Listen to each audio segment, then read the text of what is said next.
Thank you for joining us for the 2-minute drills.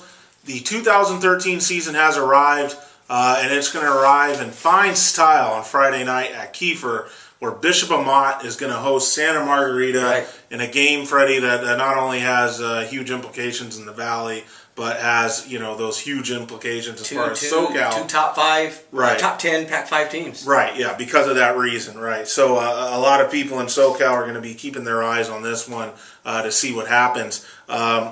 Freddie, let's get right into that. Bishop Amat, we saw last year, they hosted another Orange County team that had high expectations in Servite and ambushed them in the first game of the season. They're hoping to do the same thing now against this Santa Margarita team that brings Harry Welch and Elijah Sante's now an assistant coach there.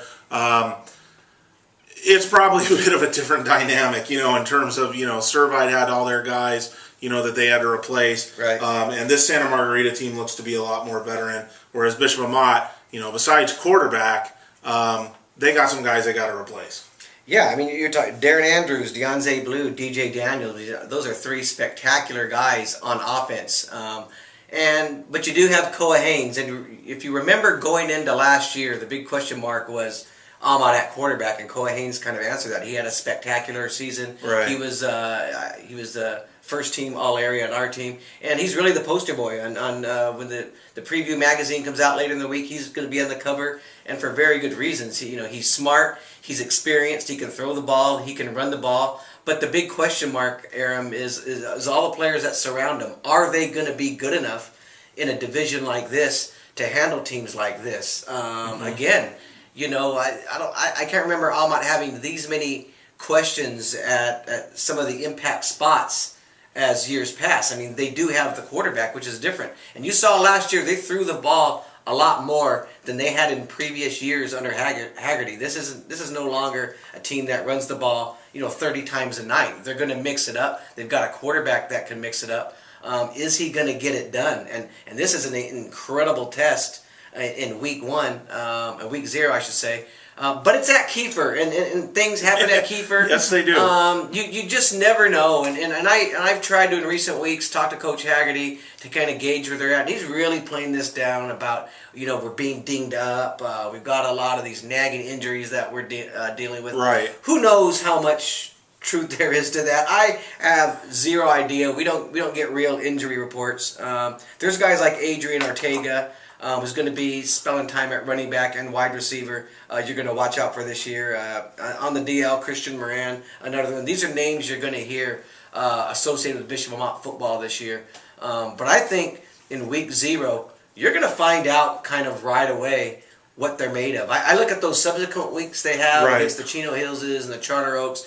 I think those are games they're going to win just because they always beat those teams, and we'll get into those in the following weeks. But this is the kind of game in the non-league, before you get to the Sarah way down the line, that is the kind of measuring stick. Where are they right now? Now, 2 years ago, they went all the way down to Servite and got their butts kicked. Yeah, but that was a fantastic Servite. It was, but I mean, again, they had expectations. That was Rio Ruiz's, you know, supposedly it's going to be his big year. A lot of expectation. They got waxed. Last year, I think we all picked them to lose, and they go ahead with the big upset. They're going to have a pretty good year, finishing 7-3-1.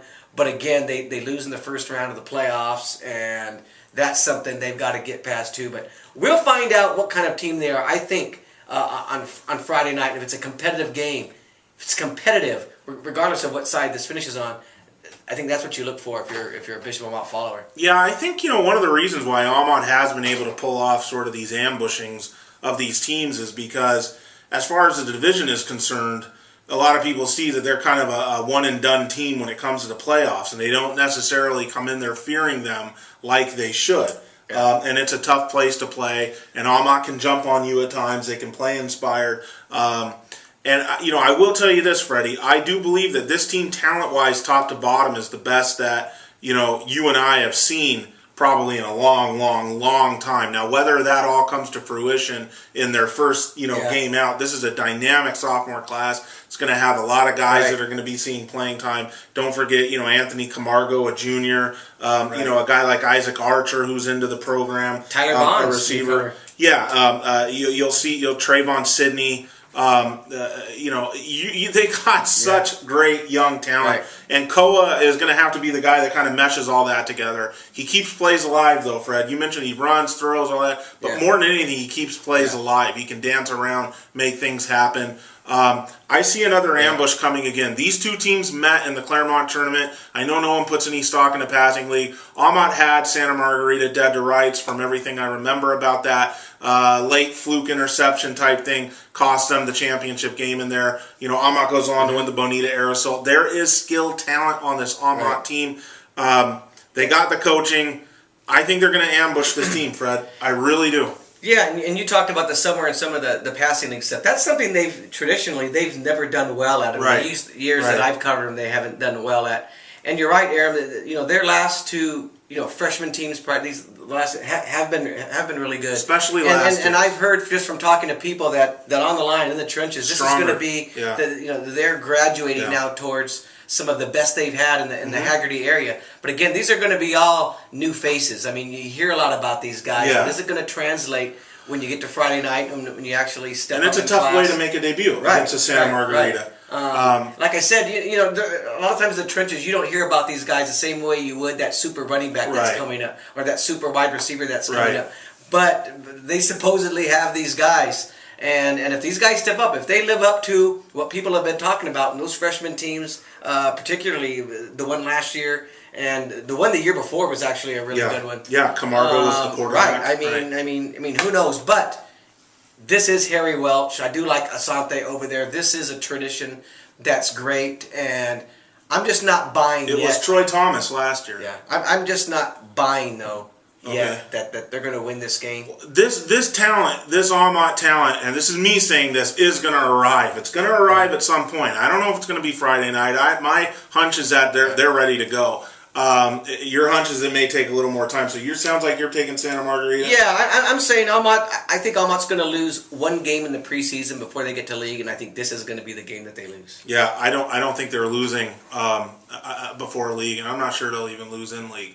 That's how much I like the talent level and everything coming up, and I think Koa, that jump from junior to senior year, oh man, look out. If these guys can catch balls on the outside and scramble around while he scrambles around, man, they could be really scary. One thing I like about Koa is you love a guy who's talented like that, who has that kind of athleticism, but he's smart. He's calm, smart too, and he calm and smart, pressure. He has all those intangibles, particularly in high school, that make a great quarterback. He really doesn't have.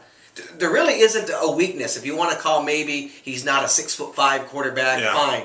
But there's really not a weakness in terms of he's got the arm, he's got the athleticism, he's smart, and he loves to play quarterback. This could be a pretty exciting season because I think you love to watch a team that has the quarterback even more than the running back because it's exciting. Oh yeah, and especially guys that can make things. If they turn him loose, and I see Stevie back there laughing. You want to add anything on that, Stevie? Or no, I've always just been partial to the running game because it takes all 11 players on the field. Stevie's 1975. Well, Amat has been partial to the running game for much too long. We'll see where it's gotten him. No, but with the rules now, you have to be able to pass. You have to be able to spread teams out, Stevie. And I think they will. They're never going to be a team that throws the ball 35 times a game. They mix it up. But I think they're going to throw a little bit more than they do run. Right. The weird thing is that, and I think this is probably what Stevie was laughing at, was that I have Amat, Fred doesn't. That's kind of the weird thing. Boy, this is interesting. It's going to be a weird season, Fred. Okay, so Bishop Amat, Santa Margarita coming up Friday night at Kiefer. Get out there. I don't need to tell you to do so. This is going to be one heck of an environment.